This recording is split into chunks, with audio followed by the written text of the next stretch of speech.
क्या नेताओं का दर्जा नागरिकों से ऊपर होता है? क्या नेताओं का दर्जा देश के कानून से बड़ा है?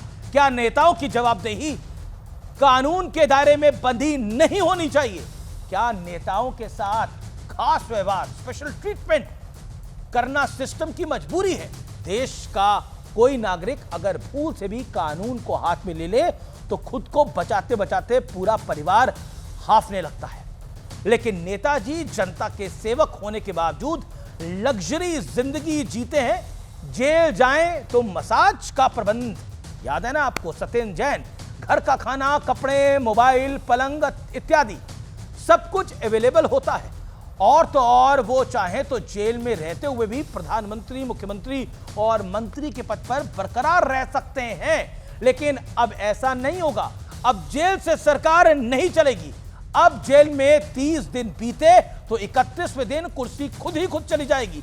मोदी सरकार यह इंतजाम करने के लिए संविधान में एक संशोधन का विधेयक लेकर आई है और गृह मंत्री अमित शाह का कॉन्फिडेंस देखकर लगता है कि वो इसे पास कराकर ही दम लेंगे। सुनिए। आज भी ये प्रयास कर रहे हैं कि अगर कभी जेल में जाना पड़े तो हम आराम से जेल से सरकार बनाएंगे, जेल को सीएम हाउस, पीएम हाउस बनाएंगे और वहां जाकर डीजीपी जेल से ऑर्डर लेंगे, चीफ सेक्रेटरी जेल से ऑर्डर लेंगे। इस संशोधन का विरोध करने वालों से अमित शाह ने लॉजिकल सवाल पूछा।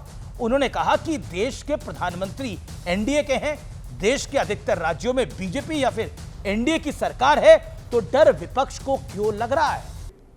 इस देश में आज एनडीए के मुख्यमंत्रियों की संख्या ज्यादा है। प्रधानमंत्री भी एनडीए के हैं, श्री नरेंद्र मोदी प्रधानमंत्री। तो ये बिल सिर्फ विपक्ष के लिए क्वेश्चन खड़ा नहीं करता, हमारे मुख्यमंत्रियों के लिए भी क्वेश्चन खड़ा करता है। लेकिन एज यूजुअल विपक्ष नाराज है। विपक्ष को इसमें भी कमी दिख रही है। लेकिन क्यों एक पार्टी जो 11 साल से सत्ता में है वो ऐसा संविधान संशोधन लेकर आई है जिसकी वजह से उनकी सरकार भी कानूनी शिकंजे में फंस सकती है। इसके बावजूद गृह मंत्री अमित शाह पूरी ताकत, पूरी शिद्दत के साथ इस संशोधन को पास कराने की मुहिम में काम कर रहे हैं। लेकिन शराब घोटाले के आरोपी उनके खिलाफ हैं, चारा घोटाले के दोषी उनके खिलाफ हैं, 2G, Commonwealth Games, Bofors, Agusta Westland वगैरह वगैरह घोटाले के आरोप वाली पार्टियां इसके बेहद खिलाफ हैं, नाराज हैं। नारदा शारदा घोटाला, शिक्षक भर्ती घोटाले के आरोपी वाली पार्टी भी इसके खिलाफ है। यहां तक कि जिस पार्टी को दूसरी विपक्षी पार्टी अक्सर अपराधियों वाली पार्टी कहकर संबोधित करती है वो भी इसके खिलाफ है। यानी कुछ तो सही हो रहा है।